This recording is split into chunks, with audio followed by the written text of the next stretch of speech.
असं काही देणं लागतो आणि खरोखर काही उन्नती पण दिसावी अशी आम्ही पण अपेक्षा करतो. मी एकच शब्द सांगू शकतो, प्रत्येक कार्यकारिणीमध्ये आम्ही तुम्हाला निश्चित मग मला इलेक्शन ऑफिसर नहीं होता है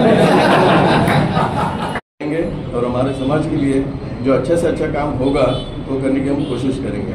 हमारे समाज का नाम कहीं बदनाम हो ऐसा काम हम कुछ भी नहीं करेंगे। हमारे जो मित्र मंडली जो चुन के आई, हमारा जो पैनल चुन के आया है, उनके सबकी तरफ से मैं आपको एक ग्वाही देता हूँ और मेरे समाज को भी ये ग्वाही देता हूँ। सर, श्री लाड शाखीय वाणी समाज कल्याण शिक्षक मंडळ हे म्हणजे कोणते कोणते म्हणजे समाजासाठी समाजोपयोगी जे कार्य करतात त्याबद्दल थोडीशी माहिती द्या. मराठी चालेल? हो चालेल. आम्ही समाजाच्या हितासाठी रक्तदान शिबिर घेत असतो. आमच्याकडे विद्यार्थी गुणगौरव समारंभ होत असतो.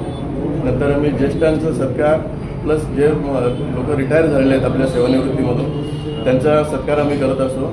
आणि सामाजिक आणि अनेक कार्यक्रम आम्ही करत असतो, ज्याच्यामध्ये सांस्कृतिक कार्यक्रम पण असतात आणि समाज उपयोगी जे काही कार्यक्रम असतील ते आम्ही घेण्याचा प्रयत्न करत असतो. या आधीच्या मंडळाने खूप चांगल्या प्रकारे कार्यक्रम घेतलेले आहेत. आम्ही त्यांच्याकडनं प्रेरणा घेऊन आमच्या कार्यकाळामध्ये याच्यापेक्षा अजून जास्त काय चांगलं करता येईल, समाजाला काय चांगलं देता येईल याचा विचार करून त्याच्यावर आम्ही अंमल करू हे मी तुम्हाला आश्वासन देतो. माझं नाव चंद्रकांत काशीनाथ अमृतकर.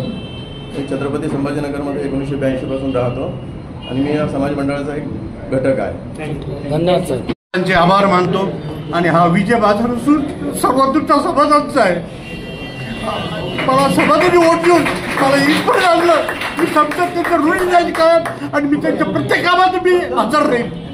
मी एवढी विनंती माझी तुम्हाला, माझ्याकडून चुकलं असेल तर मला क्षमा करावी. सर आपलं नाव? माझं नाव विजय वसंतराव अमृतकर. धन्यवाद सर.